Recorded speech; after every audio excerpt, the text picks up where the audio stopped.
달빛처럼 포근한 옛 이야기 월명야담입니다.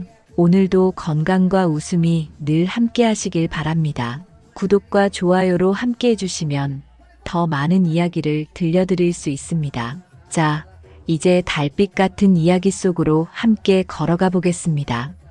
시집을 온 지 4년째, 윤서와는 시댁 안채에서 바늘과 실을 놓은 적이 없었습니다. 새벽이 밝으면 마당 우물가로 나가 물을 길어오고 부엌에 불을 살핀 뒤 아침상 반찬을 챙겼지요. 해가 중천에 오르면 시어머니 댁문 앞에 무릎을 꿇고 문안을 드리고 밥상을 물린 뒤에야 잠시 숨을 돌릴 틈이 있었습니다. 그때서야 바느질 광주리를 꺼내 마루 끝에 앉았지요. 서화의 손끝은 늘 붉게 부르텄습니다. 겨울이면 살이 터서 피가 맺히고 여름이면 땀에 젖어 천이 손에 달라붙었습니다. 그러나 한 땀 한 땀 떠내는 바늘끝만큼은 흐트러짐이 없었지요. 무명 저고리를 짓고 시어머니 옷고름을 고쳐달며 안방에 이불보를 깁는 일까지 모두 서화의 몫이었습니다. 시아버지 강태로 영감은 집안의 체면을 중히 여기는 사람이었습니다. 말이 적었으나 눈빛 하나로 집안의 기강을 세웠지요. 남편 강도현은 그런 아버지 앞에서 늘 조심스러웠습니다. 서화가 처음 시집 왔을 때 단 한 번 손을 잡아주었을 뿐 그 뒤로는 어머니의 눈치만 살폈습니다. 시어머니 박씨 부인의 성미는 각박하고 인색하기로 소문났습니다. 장에 나가 곡식을 살 때면 되를 흔들어 한 톨이라도 더 담으려 했고 종들에게는 늘 작은 밥그릇을 내주었지요. 며느리인 서화를 대하는 태도 또한 매서웠습니다. 오늘 저고리 기운 게 고작 저것뿐이냐? 손이 그렇게 굼떠서야 살림이 되겠느냐? 예, 어머님, 제가 부족하였습니다. 서화는 고개를 숙인 채 대답했습니다. 변명은 하지 않았습니다. 말을 보태면 보탤수록 박씨 부인의 불만만 커졌으니까요. 그나마 안채의 종 옥분이만이 서화를 챙겨주었습니다. 밤이 깊으면 부엌에서 식은 밥 한 그릇을 떠다주고 빨래터에선 무거운 광주리를 대신 들어주기도 했습니다. 아씨, 오늘 또 어머님께 꾸중 들으셨습니까? 괜찮다, 옥분아. 괜한 걱정하지 마라. 서화는 쓴웃음을 지으며 고개를 저었습니다. 어느 봄날이었습니다. 박씨 부인이 서화를 불러 장에 다녀오라 하였습니다. 무명한 필과 실 몇 타래를 사오라는 분부였지요.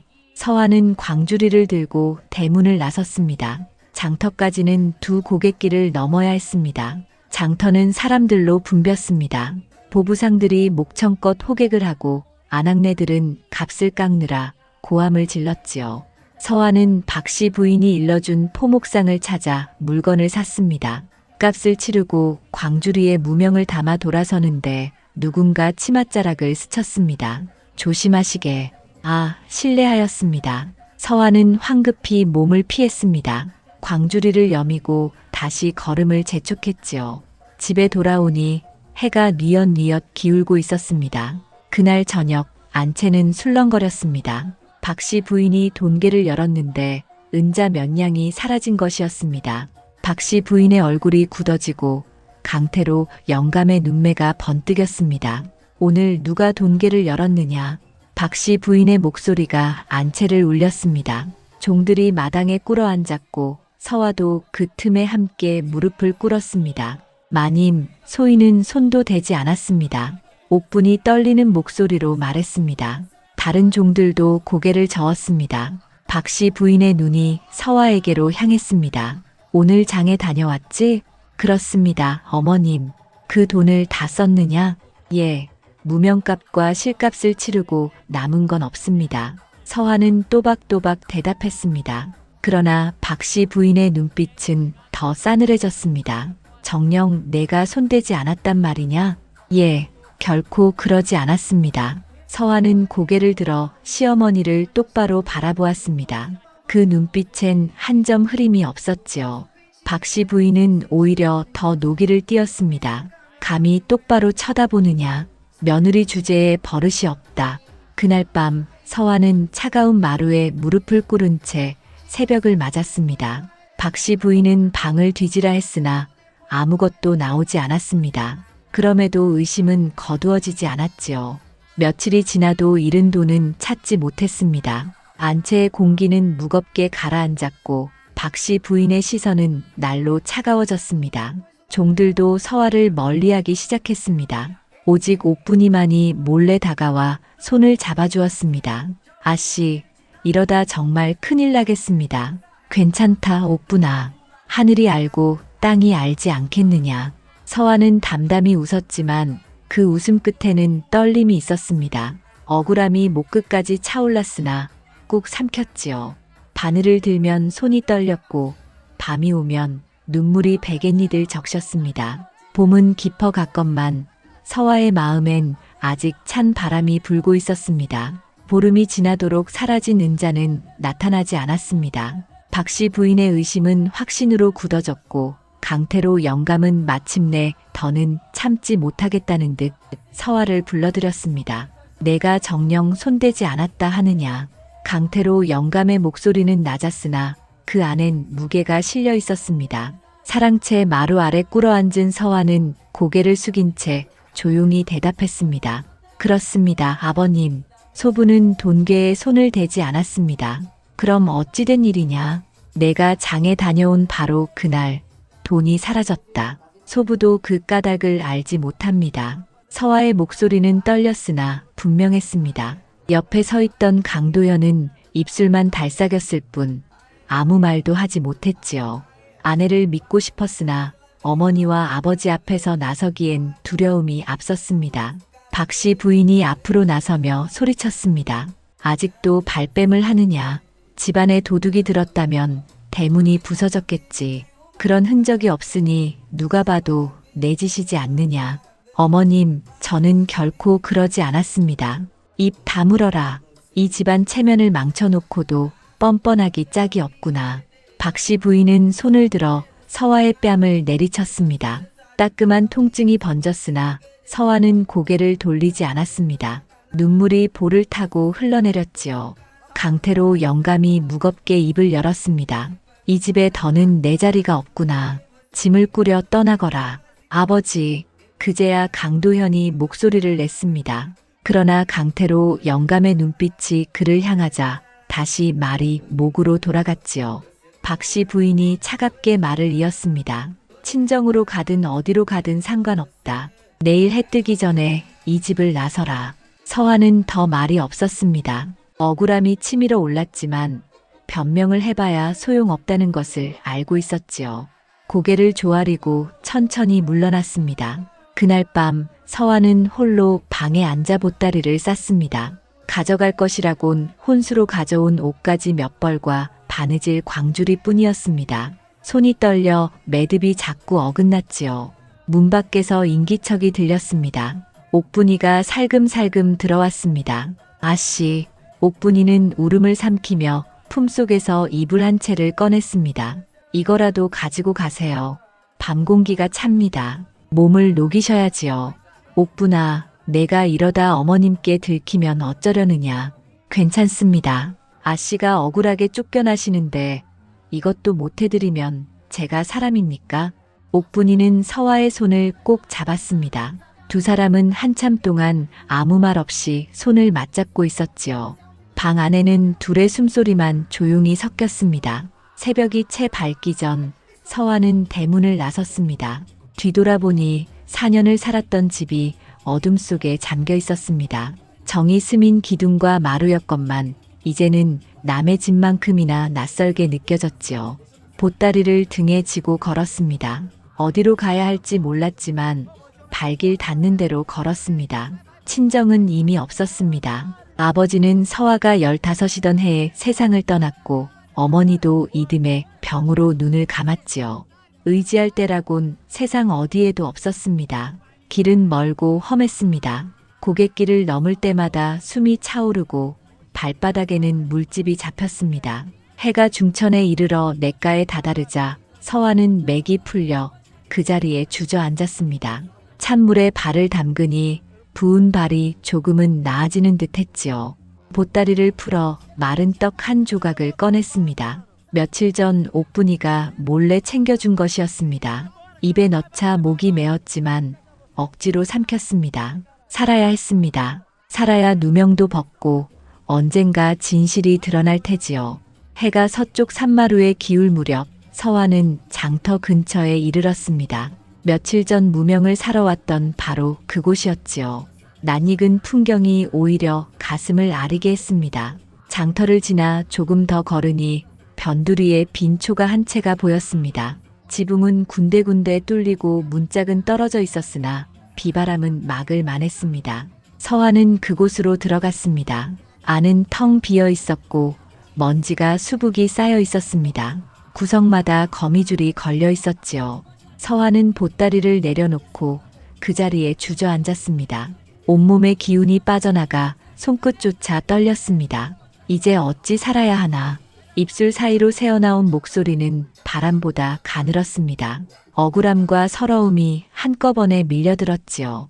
도둑이 아니라고, 손도 대지 않았다고 아무리 말해도 누구 하나 믿어주지 않았습니다.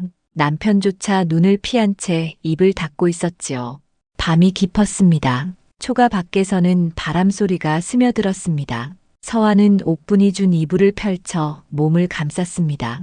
이불에서는 아직 집안의 냄새가 났습니다. 그 냄새에 눈물이 다시 흘러내렸지요. 내일은 무엇을 해야 하나.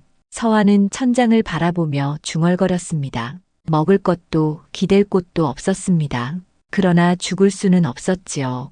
살아야 했습니다. 그래야 언젠가 이 억울한 멍에를 벗을 수 있을 테니까요.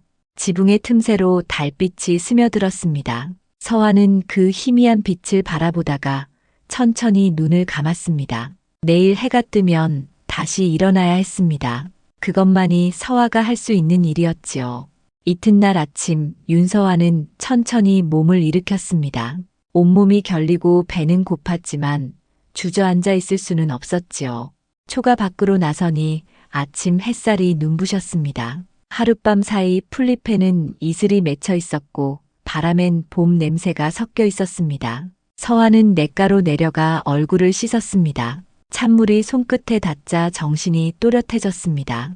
보따리 속에서 마른 떡 한 조각을 꺼내어 천천히 씹었습니다. 남은 것은 이제 2조각뿐이었지요. 장터에 나가야겠구나. 서화는 낮게 중얼거렸습니다. 무엇이든 해야 살 수 있었습니다. 바느질을 할 수 있다면 품을 팔아 끼니라도 이을 수 있을 터였습니다. 장터로 가는 길은 이미 사람들로 붐볐습니다. 보부상들은 짐을 지고 오가고 농부들은 지게에 곡식을 이고 걸었지요. 서화는 그 틈에 섞여 천천히 걸었습니다. 돌길에 흙먼지가 발끝에 묻고 해가 머리 위로 오를 즈음 장터에 닿았습니다. 장터 한켠에는 포목상들이 줄지어 있었습니다. 무명과 명주, 삼배가 산더미처럼 쌓여 있었고 상인들은 손님을 불러들이느라 분주했습니다. 서화는 그 중에서도 가장 오래되어 보이는 포목상 앞에 멈춰 섰습니다. 어르신, 바느질 품을 구합니다. 서화가 조심스레 말을 건넸습니다. 포목상 주인 유만석은 흰 수염이 성긴 노인이었습니다. 그는 서화를 한번 훑어보더니 고개를 살짝 저었습니다. 여인 혼자 품을 주긴 어렵네. 어디 사는 뉘댁인가? 저는 갈 데가 없습니다. 이제 막 이 고을로 왔습니다. 서화의 목소리가 떨렸습니다. 유만석은 잠시 서화를 바라보더니 눈빛을 고요히 바꾸었습니다. 허허, 사연이 깊은 듯 하구먼. 그는 더 묻지 않았습니다.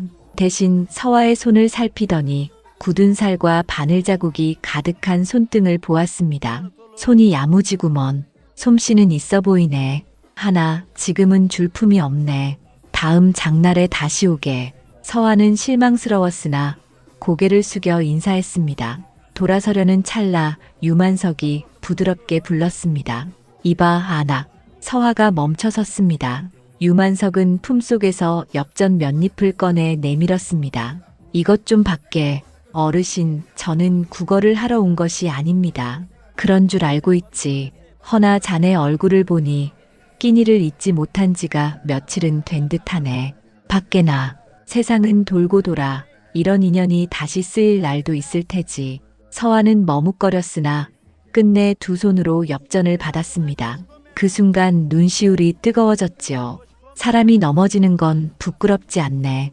다시 일어서지 못하는 게 부끄러운 일이지. 자네는 이미 일어서려 하니 그것으로 족하네.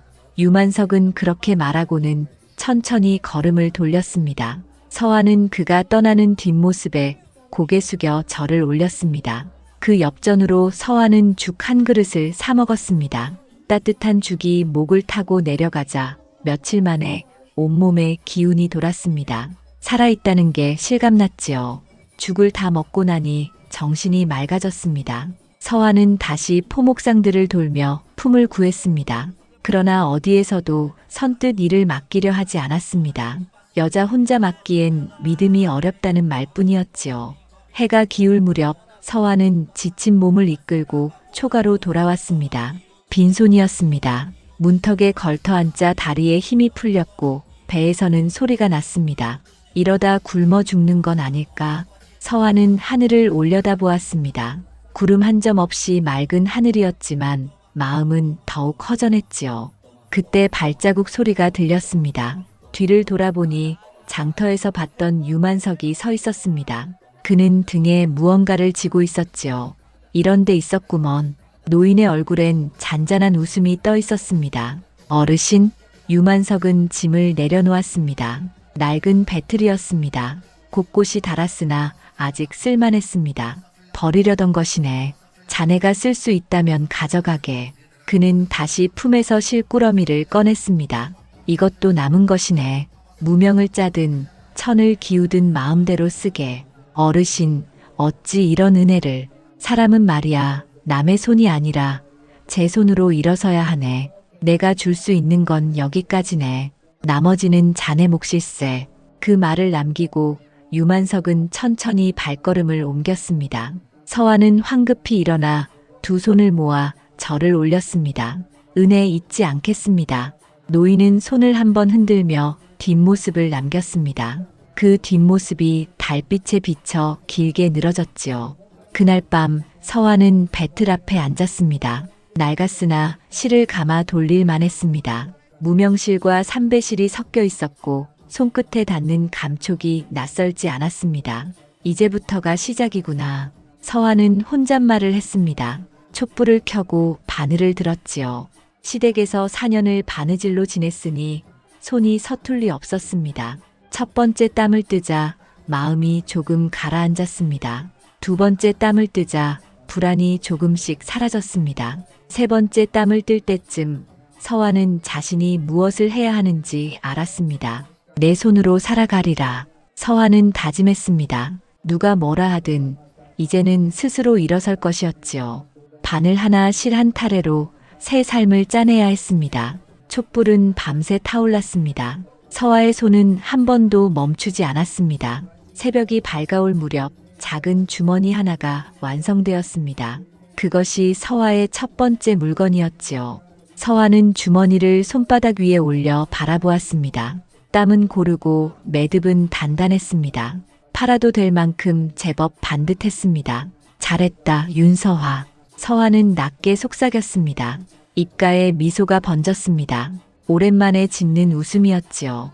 동이 트기 시작했습니다. 서화는 창문 틈으로 들어오는 햇살을 바라보았습니다. 어제와는 다른 아침이었습니다. 이제 그녀에겐 해야 할 일이 있었고 가야 할 길이 보였지요. 날이 밝자 윤서화는 전날 밤 만든 주머니를 들고 장터로 나갔습니다. 아직 해가 완전히 뜨지 않았지만 장터는 이미 사람들로 붐볐지요. 보부상들이 짐을 풀고 장수들이 좌판을 벌이며 분주했습니다. 서화는 한쪽 구석에 자리를 잡고 돗자리를 깔았습니다. 주머니 팝니다. 튼튼하게 지은 주머니예요. 서화가 조심스레 소리쳤습니다. 지나가던 사람 몇이 힐끗 보고 지나갔으나 발걸음을 멈추는 이는 없었습니다. 햇살이 점점 강해지고 해가 중천에 올 때까지 주머니는 팔리지 않았지요. 그때 중년의 아낙 한 사람이 발걸음을 멈추었습니다. 아낙, 그 주머니 얼마인가? 서화가 황급히 일어나 공손히 대답했습니다. 엽전 20잎입니다. 20잎이라니 비싸구먼. 15잎에 주시오. 땀이 고르고 실도 좋은 것을 썼습니다. 18잎에 드리겠습니다. 서화는 차분히 설명했습니다. 안학은 주머니를 이리저리 살펴보더니 고개를 끄덕였습니다. 좋소. 그 값에 사겠소. 첫 물건이 팔렸습니다. 서화는 엽전을 두 손으로 받아 품에 넣었습니다. 손끝이 떨렸지요. 스스로 번 첫돈이었습니다. 그날부터 서화는 낮에는 품주머니와 허리띠를 짚고 밤에는 찢어진 옷을 기웠습니다. 초가의 촛불은 밤마다 새벽까지 타올랐습니다. 손가락 끝이 바늘에 찔려 피가 맺혀도 서화는 멈추지 않았지요. 보름이 지나자 장터에서 서화를 알아보는 이들이 생겼습니다. 저기 바느질 잘하는 안학이 있네. 값도 바르고 솜씨도 좋다더라. 소문은 입에서 입으로 퍼져나갔습니다. 장날마다 서화의 자리 앞에는 사람들이 줄을 섰지요. 고쳐달라는 옷가지와 새로 만들어 달라는 물건이 산더미처럼 쌓였습니다. 서화는 밤낮 없이 바늘을 들었습니다. 약속한 날짜는 어긴 적이 없었고 품값은 정한 대로만 받았습니다. 정직한 손길이 사람들의 마음을 얻은 것이지요. 어느 날 장터의 상인 최만보가 서화를 찾아왔습니다. 그는 손을 뒤로 하고 코웃음을 쳤습니다. 여인네가 장사를 한다더니 제법인걸. 그저 손님들이 믿어주셔서 그러할 뿐입니다. 서화는 부드럽게 대답했습니다. 최만보는 비웃듯 입꼬리를 올렸습니다. 허나 여인네 장사는 오래가지 못하네. 곧 주저앉을 테니 그때 가서 울지 말게나. 서화는 말없이 고개를 숙였습니다. 대꾸할 필요가 없었지요. 최만보는 코웃음을 치며 자리를 떠났습니다. 하지만 서화의 장사는 주저앉지 않았습니다. 날이 갈수록 손님은 더 늘어났지요. 한 달이 지나고 두 달이 지나자 서화는 천을 직접 들여 옷을 짓기 시작했습니다. 무명 저고리, 삼배바지, 못이, 치마가 서화의 손끝에서 나왔습니다. 바느질은 정교했고 치수는 꼭 맞았습니다. 한 번 입은 사람은 다시 찾아와 다른 옷을 부탁했지요. 계절이 바뀌었습니다. 무더운 여름이 가고 선선한 가을 바람이 불었습니다. 서화는 초가의 지붕을 손수 고치고 문짝도 달았습니다. 조금씩 모은 돈으로 살림살이를 마련했지요. 어느 장날 장터를 지나던 유만석이 서화의 자리를 보고 걸음을 멈추었습니다. 자네, 이제 제법 자리를 잡았구먼. 어르신 덕분이지요. 배틀과 실이 없었다면 이렇게 될 수 없었을 겁니다. 아니네. 자네가 일어섰기 때문일세. 넘어진 사람은 많지만 다시 일어서는 사람은 드물다네. 유만석은 흐뭇한 미소를 지으며 지나갔습니다. 서화는 그 뒷모습을 보며 고개 숙여 깊이 절을 올렸지요. 가을이 깊어갈 무렵 서화는 작은 바람 하나를 품었습니다. 장터 한켠에 방 한 칸을 얻는 것이었지요. 초가는 겨울을 나기엔 너무 허술했습니다. 서화는 밤마다 엽전을 세었습니다. 조금씩 모은 돈이 주머니를 채워갔습니다. 한 푼도 허투루 쓰지 않았습니다. 끼니는 죽 한 그릇으로 때우고 옷은 낡아도 꿰매 입었습니다. 석 달이 지나자 드디어 목돈이 모였습니다. 서화는 장터 가장자리에 있는 작은 방을 얻었습니다. 방 한 칸에 부엌이 딸린 초라한 곳이었으나 서화에겐 궁궐처럼 느껴졌지요. 이제 여기가 내 집이로구나. 서화는 방 안을 천천히 둘러보며 속삭였습니다. 텅 빈 방이었지만 마음은 가득했습니다. 기댈 어른도 원망할 집안도 이제는 없었습니다. 오로지 자신의 손으로 일군 보금자리였지요. 그날 밤 서화는 배틀을 방 한쪽에 놓고 광주리를 정리했습니다. 바늘과 실을 가지런히 담고 천조각을 개어 쌓았습니다. 손때 묻은 물건들이었으나 하나하나가 눈물과 땀으로 지은 삶의 증표였지요. 창밖을 내다보니 별이 총총했습니다. 시댁에서 쫓겨나던 그날 앞날이 캄캄하기만 했는데 지금은 달랐습니다. 비록 홀몸이었으나 스스로 선 두 발은 단단했지요. 내일은 무명을 더 드려야겠구나. 서화는 장부를 펼쳤습니다. 받을 돈과 줄 돈을 꼼꼼히 적었습니다. 그를 아는 것이 이렇게 큰 힘이 될 줄 몰랐습니다. 생전에 친정아버지가 가르쳐준 덕분이었지요. 촛불을 끄고 누우니 온몸이 나른했습니다. 하루 종일 바늘을 들고 실을 꿰었더니 허리가 뻐근했습니다. 그러나 마음은 평안했습니다. 서화는 눈을 감았습니다. 내일도 장이 설 것이고 또 손님이 찾아올 것이었습니다. 바쁜 하루가 기다리고 있었지요. 하지만 이제는 두렵지 않았습니다. 서화는 혼자 서는 법을 배웠으니까요.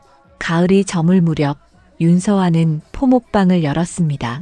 주머니 장사로 모은 돈을 모아 장터 한가운데 방 한 칸을 빌린 것이지요. 낡은 간판 대신 깨끗한 천안폭을 걸어두었고 그 위에 무명과 삼배, 명주를 가지런히 쌓았습니다. 사람들은 그곳을 윤서화의 방이라 불렀습니다. 처음 며칠은 한산했습니다. 지나는 이들이 안을 들여다보곤 고개를 갸웃할 뿐 쉽게 발을 들이지 않았지요. 여인네가 포목방이라니 별일이로구먼. 이런 말들이 장터를 돌았습니다. 서화는 그저 미소를 띠고 바늘을 들었지요. 일은 말보다 오래 남지요. 그녀의 마음은 담담했습니다. 열흘쯤 지나자 단골이 생겼습니다. 아이 옷을 맡겼던 안악들이 천을 사러 오고 옷감을 구하려는 상인들이 찾아왔습니다. 서화의 물건은 질이 좋았고 계산은 분명했지요.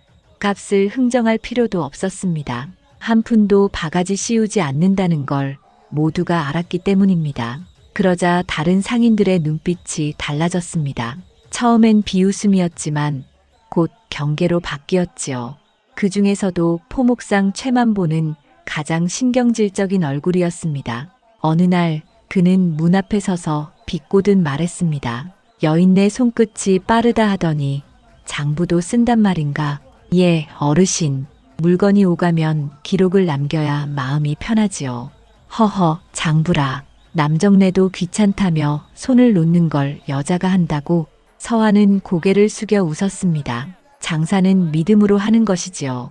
글을 몰라도 장부는 쓸 수 있습니다. 그 말에 최만보는 입을 다물었습니다. 그날 저녁 그는 몰래 서화의 방 앞을 한참 서성였지요. 며칠 뒤 최만보가 다시 찾아왔습니다. 이번엔 웃음을 지으며 말했습니다. 나와 함께 일해보지 않겠나. 내가 천을 대고 자네가 솜씨를 보태면 서로 좋을 것 같네. 서화는 잠시 생각했습니다. 동업은 쉽지 않은 일이었지요. 그러나 장터에서 규모를 넓히려면 천을 꾸준히 들여와야 했습니다. 좋습니다. 하나 약속이 있어야 하겠지요. 무슨 약속인가? 모든 거래는 장부에 기록합니다. 장날마다 대금을 정산하고 외상은 허락하지 않습니다. 최만보는 고개를 끄덕였습니다. 그리합시다. 대신 나도 내 장부를 따로 쓰겠네. 그 또한 좋지요. 서로 분명하면 다툴 일도 없을 테니까요. 그날 이후 두 사람은 함께 거래를 시작했습니다. 서화는 손님을 맡고 옷감을 재며 최만보는 천을 들여왔습니다. 들어온 물건과 팔린 물건, 받은 돈과 줄 돈을 낱낱이 기록했지요. 하루가 끝나면 둘이 마주 앉아 계산을 맞추었습니다. 한 푼이라도 어긋나면 다시 셌고 조금이라도 남으면 이유를 찾아냈습니다. 처음엔 번거롭다고 투덜대던 최만보도 곧 서화의 방식을 따르게 되었지요. 자네 말이 옳았네. 이래야 마음이 편하네. 신용이 있어야 장사가 오래갑니다. 그날 이후 장터에서는 새로운 풍경이 생겼습니다. 다른 상인들도 하나둘 장부를 펴기 시작한 것이지요. 값을 속이거나 저울을 어기던 자들이 줄어들었습니다. 서화의 저울은 하늘 저울이라더라. 그 여인 덕에 장터가 조용해졌구먼. 사람들의 입에서 그런 말이 돌았습니다. 서화는 그저 미소로 답했습니다. 신용은 돈보다 무겁지요. 겨울이 깊어가자 포목방에는 손님이 끊이지 않았습니다. 솜저고리와 누비옷이 날개 돋친 듯 팔려나갔지요. 서화는 밤마다 등잔불 아래에서 장부를 정리했습니다. 글씨는 또렷하고 숫자는 흐트러짐이 없었습니다. 이제는 정말 장이 서는구나. 서화는 장부를 덮으며 중얼거렸습니다. 시댁에서 쫓겨난 지 꼭 1년, 그동안 울고 웃으며 지낸 세월이 헛되지 않았음을 새삼 느꼈지요. 이젠 더는 누구에게도 기대지 않았습니다. 자신의 두 손이 자신을 먹여 살리고 신용이 자신을 세워주고 있었습니다. 그날 밤 장터의 등불이 하나둘 꺼질 무렵 서화의 방에는 아직 불이 꺼지지 않았습니다. 등잔불 아래서 그녀는 바늘을 들고 있었습니다. 장부를 정리한 뒤에도 내일 팔 누비옷의 옷깃을 다시 꿰매고 있었지요. 오늘보다 나은 내일이 있으려면 오늘의 땀이 먼저여야 하지. 그녀는 조용히 웃었습니다. 불빛 아래 비친 서화의 눈은 고요했지만 그 안엔 단단한 빛이 깃들어 있었습니다. 그 빛이 훗날 장터의 운명을 바꾸게 될 줄은 아직 아무도 알지 못했지요. 서화가 장터에서 자리를 잡아갈 무렵 옛 시댁에는 어두운 그림자가 드리워지고 있었습니다. 박씨 부인의 집안은 하루아침에 기울기 시작했지요. 모든 일의 발단은 강태로 영감의 오랜 벗에게 있었습니다. 그 벗이 큰 장사를 벌인다며 돈을 꾸어달라 간청하였고 강태로 영감은 사람들이 뭐라 하겠나 하는 체면에 결국 빚보증을 서주었습니다. 하지만 그 벗은 돈을 챙긴 채 자취를 감추었지요. 이럴 수가 있나? 내가 믿었던 벗이 나를 속이다니. 강태로 영감은 분노로 손을 떨었습니다. 그러나 분노로 빚을 막을 수는 없었지요. 논밭을 팔고 가만히 째 쌀을 내다 팔아도 모자랐습니다. 마지막엔 살던 집마저 내놓아야 했습니다. 박씨 부인의 눈앞이 캄캄했습니다. 평생 모아온 재산이 하룻밤 새바람처럼 사라졌지요. 동계를 열어보니 은자 몇 잎이 전부였습니다. 이게 다 무슨 일이란 말입니까? 우리가 무슨 죄를 지었다고 이런 벌을 받는단 말입니까? 박씨 부인은 마루에 주저앉아 울부짖었습니다. 강도현은 어쩔 줄 몰라 하며 어머니를 붙들었지요. 어머니, 진정하십시오. 제가 뭐라도 해보겠습니다. 내가 무엇을 할 수 있단 말이냐. 양반이 날품을 팔 수는 없지 않느냐. 그러나 그 말은 공허했습니다. 선택의 여지가 없었지요. 강태로 영감은 충격을 이기지 못하고 병상에 눕고 말았습니다. 며칠 새 얼굴이 반쪽이 되었지요. 결국 강도현은 손수 삿갓을 쓰고 품을 팔러 다니기 시작했습니다. 양반의 체면은 굶주림 앞에서 무너졌습니다. 박씨 부인은 시골에 작은 초가 한 칸을 얻어 살림을 꾸렸습니다. 예전에는 종에게 시키던 일을 이제는 스스로 해야 했지요. 새벽마다 우물에서 물을 길어오고 저녁이면 나무를 패서 밥을 지었습니다. 손바닥은 거칠어지고 허리는 굽었습니다. 거울에 비친 얼굴은 더 이상 예전의 안주인이 아니었지요. 이웃들은 돕기는커녕 수군거렸습니다. 젖은 며느리를 도둑이라 몰아 쫓아냈다더니 하늘이 가만두지 않았구먼. 그러게 말이야. 죄 없는 이를 울리면 복이 달아나는 법이지. 박씨 부인은 그 말을 들을 때마다 가슴이 찢어지는 듯 했습니다. 혹시 정말로 서화에게 죄를 지은 것은 아닐까? 그 생각이 마음속에서 점점 커져갔지요. 어느 날 저녁 박씨 부인은 병상에 누운 남편 곁에 앉았습니다. 방 안에는 약 냄새가 가득했고 등잔불만 희미하게 깜빡였습니다. 영감, 우리가 며느리에게 너무 심한 짓을 한 건 아닙니까? 박씨 부인의 목소리가 떨렸습니다. 강태로 영감은 눈을 감은 채 한참 말이 없더니 나직이 대답했습니다. 이미 늦었소. 엎질러진 물이지. 하오나 그 아이가 결백했다면 우리가 큰 죄를 지은 것이지요. 강태로 영감은 눈을 감은 채 숨을 몰아쉬었습니다. 하늘은 아는 법이요. 다만 사람은 늦게 깨닫지. 그 말을 끝으로 그는 다시 기침을 하며 고개를 돌렸습니다. 박씨 부인은 무릎 위에서 손을 꼭 쥐었습니다. 후회가 속에서 끌어올랐지만 되돌릴 길이 없었지요. 며칠 뒤 장에 다녀온 이웃 안악이 문 앞에서 말을 걸었습니다. 부인 들으셨습니까? 장터에 윤서화라는 안악이 포목방을 냈다더군요. 박씨 부인의 손이 멈췄습니다. 뭐라고요? 그 이름이 분명 서화라 했소? 예, 그랬습니다. 장터에서 정직하고 솜씨 좋기로 이름이 자자하다더이다. 박씨 부인은 말문이 막혔습니다. 서화가 살아있었고 그것도 혼자 힘으로 일어섰다는 소식이었지요. 문 밖에서 강도현이 들어왔습니다. 품팔이를 마친 얼굴엔 피곤이 가득했습니다. 도현아, 들었느냐? 내 아내가 장터에서 포목방을 열었다더구나. 정말입니까? 그렇다더라. 혼자 힘으로 일어섰다지. 강도현은 말없이 고개를 숙였습니다. 아내를 지켜주지 못한 죄책감이 가슴을 짓눌렀지요. 어머니, 제가 서화를 찾아가 보겠습니다. 그래야지. 우리가 잘못했구나. 가서 용서를 빌어야 한다. 박씨 부인의 목소리는 나직했습니다. 예전에 거만하던 기운은 자취도 없었지요. 이튿날 새벽 강도연은 장터로 향했습니다. 걸음마다 발이 무겁고 마음은 더 무거웠습니다. 무슨 낯으로 마주해야 한단 말인가. 그는 수없이 되뇌었습니다. 장터에 도착하니 서화의 포목방은 금세 눈에 띄었습니다. 손님들이 드나들고 안에서는 서화의 맑은 목소리가 들렸습니다. 이 천이 더 튼튼합니다. 아이 옷으로 쓰시기에 좋습니다. 목소리는 단단하고 침착했습니다. 예전에 얌전하고 조심스러운 서화가 아니었지요. 강도현은 문 밖에서 한참을 서 있었습니다. 들어가야 할지 돌아서야 할지 망설이다가 그때 서화가 문을 열고 나왔습니다. 두 사람의 시선이 마주쳤습니다. 서화의 얼굴에는 놀람도 반가움도 없었습니다. 그저 담담한 빛이 비쳤지요. 서방님, 서화가 먼저 입을 열었습니다. 강도현은 고개를 숙였습니다. 안으로 드시지요. 하실 말씀이 있으면. 서화의 목소리는 차분했습니다. 냉정했으나 미움보다는 담담한 거리감이 느껴졌지요. 강도현은 조심스레 방 안으로 들어섰습니다. 방 안은 깨끗하고 단정했습니다. 천이 가지런히 쌓여 있었고 장부가 펼쳐져 있었습니다. 그 모습을 본 강도현의 가슴이 먹먹해졌습니다. 그녀가 이 모든 것을 홀로 읽어왔다는 사실이 새삼 가슴에 와닿았지요. 무슨 일로 오셨습니까? 서화의 물음에 강도현은 말없이 고개를 숙였습니다. 입술이 떨렸지만 말은 나오지 않았지요.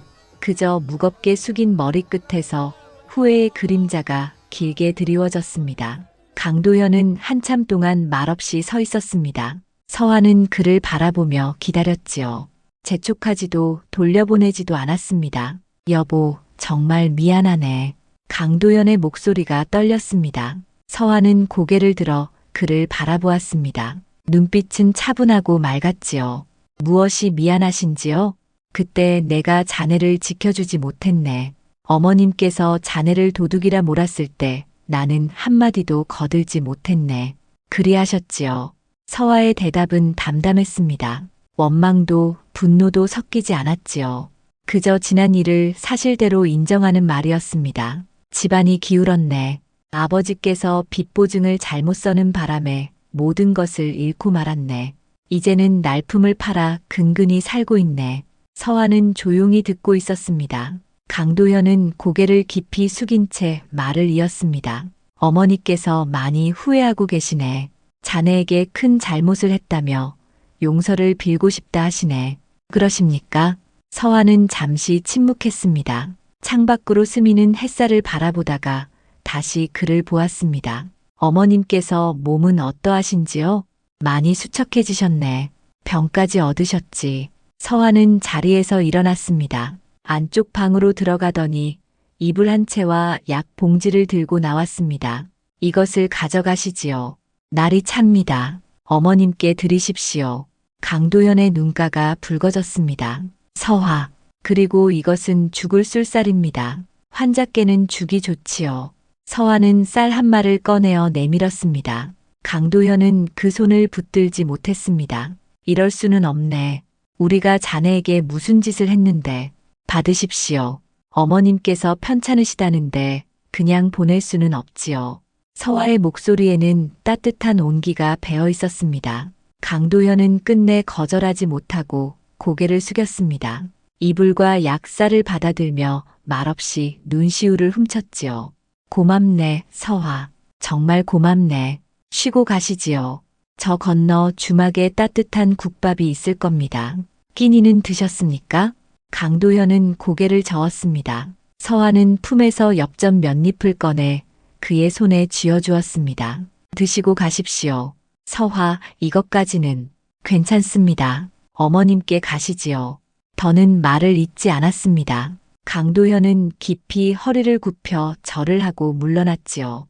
며칠 뒤 이번에는 박씨 부인이 강도현의 부축을 받으며 포목방을 찾았습니다. 얼굴은 수척했고 걸음은 느렸습니다. 예전의 당당함은 그림자도 남아있지 않았지요. 아가야. 박씨 부인은 문턱에 서서 떨리는 목소리로 불렀습니다. 서화는 손님을 배웅하다가 그 모습을 보고 잠시 굳었습니다. 그러나 곧 평온한 얼굴로 다가가 문을 열었습니다. 어머님, 안으로 드시지요. 서화는 정중히 자리를 내주고 따뜻한 차를 내왔습니다. 박씨 부인은 차를 들 수가 없었습니다. 손이 떨리고 눈빛엔 미안함이 고여 있었지요. 나는 내게 큰 죄를 지었다. 박씨 부인의 목소리는 가늘게 흔들렸습니다. 서화는 조용히 앉아 있었습니다. 그날 돈계의 은자가 사라졌을 때 나는 아무 근거도 없이 너를 의심했다. 그저 내가 장에 다녀왔다는 이유 하나로 너를 도둑으로 몰았지. 박씨 부인의 눈가에 눈물이 맺혔습니다. 그리고 그날 추운 바람 부는 마당에 너를 내쫓았다. 의지할 곳도 없는 너를 말이다. 박씨 부인은 흐느끼며 말을 이었습니다. 늙은 어미의 어리석음이 그리도 깊었구나. 미안하다, 서화야. 정말 미안하다. 서화는 한참을 말없이 앉아 있었습니다. 가슴 깊은 곳에서 오래 묵은 무언가가 일렁였지요. 그날 밤의 차가운 바람, 고개 숙인 억울함, 눈물 젖은 백엔니지 떠올랐습니다. 하지만 이제는 분노가 아닌 연민이 남았지요. 어머님, 서화가 조용히 입을 열었습니다. 이미 지난 일입니다. 저는 어머님을 원망하지 않습니다. 서화야, 그때는 힘들었지만 그 일이 없었다면 저는 혼자 설 줄 몰랐을 것입니다. 서화는 방 안을 둘러보았습니다. 이 모든 것은 제 손으로 일군 것이지요. 누구의 덕도 아니고 누구의 동정도 아닌 제 힘으로 일어선 삶입니다. 박씨 부인은 고개를 숙였습니다. 용서해다오, 서화야. 늙은 죄인이라 꾸짖어도 좋다. 서화는 박씨 부인의 손을 가만히 잡았습니다. 거칠고 메마른 손바닥이었지요. 이미 용서했습니다, 어머님. 이제 그만 마음을 놓으십시오. 박씨 부인은 끝내 울음을 터뜨렸습니다. 강도현도 옆에서 고개를 숙이며 눈물을 훔쳤지요. 그날 이후 서화는 박씨 부인에게 약과 쌀을 보냈습니다.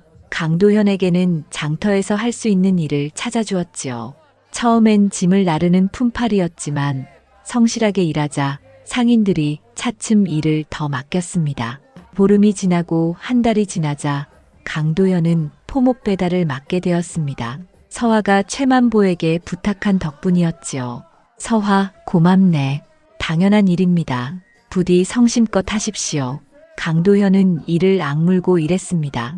부끄러움을 씻고 싶었고 아내 앞에 떳떳한 사람이 되고 싶었지요. 겨울이 깊어갈 무렵 박씨 부인의 병은 조금씩 나았습니다. 서화가 보낸 약과 따뜻한 음식 덕이었지요. 박씨 부인은 서화를 볼 때마다 눈물을 글썽였습니다. 내가 나보다 훨씬 큰 사람이구나. 서화야. 아닙니다, 어머님. 아니다. 나는 욕심에 눈이 멀어 모든 것을 잃었지만 너는 정직하게 살아 모든 것을 얻었구나. 서화는 조용히 미소를 지었습니다. 용서는 말이 아니라 마음 한 자락을 내어주는 것이었습니다. 끊어졌던 인연이 다시 이어지고 있었지요. 세월은 흘러 몇 해가 지났습니다. 서화의 포목방은 이제 장터의 기둥이 되어 있었지요.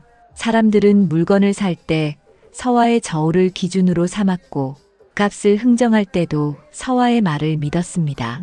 서화네 집 천은 틀림이 없지. 저울이 바르고 사람이 고드니 믿음이 가는 게지. 장터의 상인들도 이제는 서화를 존중했습니다. 예전엔 여인네라 하여 얕잡던 자들이 이제는 그녀 앞에 고개를 숙였지요. 서화의 장사법은 장터의 본이 되었습니다. 그러나 서화는 벌어들인 돈을 허투루 쓰지 않았습니다. 모은 돈의 일부는 홀로 사는 노인에게 나누어 주고 또 일부는 가난한 집의 혼례를 거들었습니다. 장날이 끝나면 남은 1000조각을 모아 아이들의 옷을 지어주었지요. 서화 안학은 덕이 깊은 사람이네. 복을 혼자 누리지 않고 나누니 하늘이 더 큰 복을 내리시겠지. 사람들은 입을 모아 칭송했습니다. 하지만 서화는 그저 미소 지을 뿐이었지요. 제가 받은 것을 되돌려 드리는 것뿐입니다. 그저 제 마음이 편하려고 하는 일이지요. 어느 봄날 오랜 세월 장터를 지켜온 유만석이 찾아왔습니다. 그의 걸음은 느렸고 수염은 새하얗게 발에 있었습니다. 자네 잘 지냈는가? 어르신 덕분입니다. 그때 배틀과 실을 주시지 않았다면 지금의 저는 없었을 것이지요. 허허 아니네. 그건 자네가 일어설 줄 알았기 때문이었지. 넘어진 이 많으나 다시 일어서는 이는 드물지. 유만석은 방 안을 둘러보았습니다. 천이 가지런히 쌓이고 장부에는 빈틈이 없었습니다. 서화의 집은 깔끔하고 정갈했지요. 사람이 사는 도리를 알았구먼. 정직하게 벌고 아껴 쓰고 나누는 법을 말일세. 어르신께서 처음에 길을 열어주셨습니다. 내가 한 건 아무것도 없네.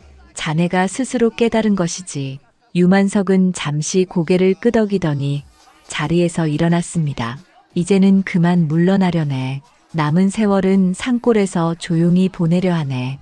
그리 가시면 다시 뵐 수 없겠지요. 인연이 있다면 다시 보게 되겠지.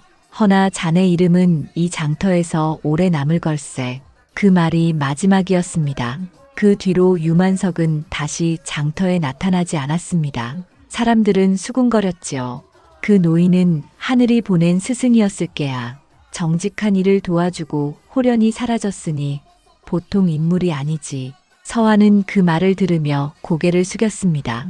감사와 그리움이 뒤섞인 눈빛이었지요. 한편 강도현은 이제 제법 장터의 일에 익숙해졌습니다. 포목을 나르고 값을 계산하며 서화 곁에서 일을 도왔지요. 성실한 태도와 바른 손길이 사람들의 신뢰를 얻었습니다. 이제야 사람이 되었네. 고생을 해보니 철이 들었지. 이제 강도현은 아내 앞에서 부끄러워하지 않았습니다.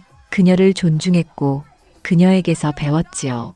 정직이 밥이 되고 신의가 재산이 된다는 것을 말입니다. 강태로 영감은 몇 해 전 세상을 떠났습니다. 병석에 누운 채 마지막까지 눈을 감지 못하고 중얼거렸지요. 하늘이 돌려주셨구나. 이게 다 내 죄로다. 그날 밤 은전 하나를 쥔 손이 굳어버리고 말았습니다. 생전에 은전을 세며 욕심을 부리던 그 손이었지요. 사람들은 말했습니다. 하늘이 죄를 가벼이 여기지 않았구먼. 서화는 장례를 정성껏 치렀습니다. 원망이 아니라 도리였습니다. 그날 서화는 영정 앞에서 오랫동안 절을 올렸지요. 이제라도 하늘에서 평안을 얻으시길 바랍니다. 그 일 이후 박씨 부인은 하루도 편히 잠들지 못했습니다. 남편의 죄가 곧 자신의 죄로 느껴졌던 것이지요. 그리하여 병은 깊어만 갔습니다. 한때의 기세는 사라지고 병이 깊어 몸을 가누기 어려웠지요. 그녀는 누운 채로 오래전 자신이 저질렀던 일들을 떠올렸습니다. 그리고 매번 같은 말을 되뇌었지요. 내가 죄를 지었구나. 그 아이에게. 서화는 날마다 찾아가 약을 다리고 죽을 쑤었습니다. 그녀의 손길은 조심스러웠으나 더 이상 서늘하지 않았지요.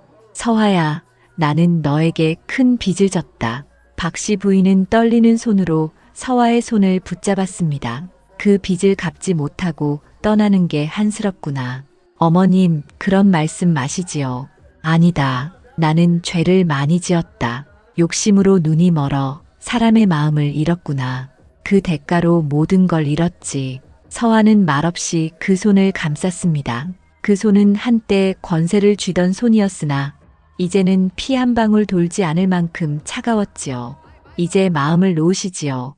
죄는 벌로 씻기고 남은 것은 평안뿐입니다. 박씨 부인은 서화의 얼굴을 바라보다가 미소를 띤 채 눈을 감았습니다. 그날 밤 조용히 숨을 거두었지요. 서화의 손을 꼭 쥔 채였습니다. 서화는 박씨 부인의 장례를 정성껏 치렀습니다. 그것은 의무나 정이 아니라 도리였습니다. 세상은 잊었어도 서화는 잊지 않았지요.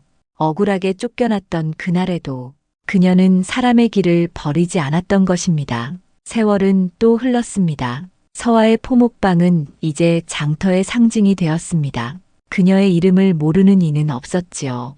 어느 장날 젊은 아낙 하나가 찾아왔습니다. 저도 장사를 배우고 싶습니다. 가르쳐 주시겠습니까?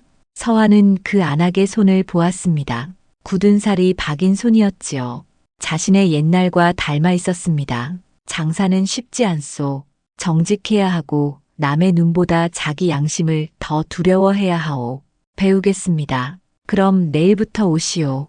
천을 고르는 법부터 가르쳐 드리리다. 그날부터 서화는 그 안악에게 장사의 법을 가르쳤습니다. 유만석이 자신에게 그러했듯 서화는 기회를 주고 묵묵히 지켜보았지요. 장터 사람들은 말했습니다. 복이란 멀리서 오는 게 아니네. 그 사람이 쌓는 법이지. 서화 안악을 보게. 정직하게 살고 나누며 살아. 결국 복을 얻었자는가. 서화는 그 말을 들으며 고요히 웃었습니다. 시댁에서 쫓겨난 지 여러 해. 그동안 수많은 바람과 비를 맞았지만 그녀는 끝내 꺾이지 않았지요. 이제 서화에게는 자리가 있었습니다. 누가 만들어준 자리가 아니라 스스로 세운 자리, 정직과 신의로 다진 자리였지요. 해가 저물고 장터가 조용해졌습니다. 서화는 문을 닫고 하늘을 올려다보았습니다. 별이 총총히 빛나고 있었습니다. 고맙습니다. 서화는 조용히 중얼거렸습니다. 그 말이 누구에게 닿는지 알 수 없었지요. 유만석에게였을 수도, 하늘에게였을 수도, 아니면 끝내 꺾이지 않았던 자기 자신에게였을지도 모릅니다. 그날 밤 바람이 포목방 처마를 스쳐 지나갔습니다. 장터의 사람들은 오래도록 말했지요. 윤서화, 그 여인은 참으로 복 있는 사람이었네. 정직으로 일어서고 용서로 마무리한 사람이지. 그 이름은 그렇게 장터의 격으로 남았습니다.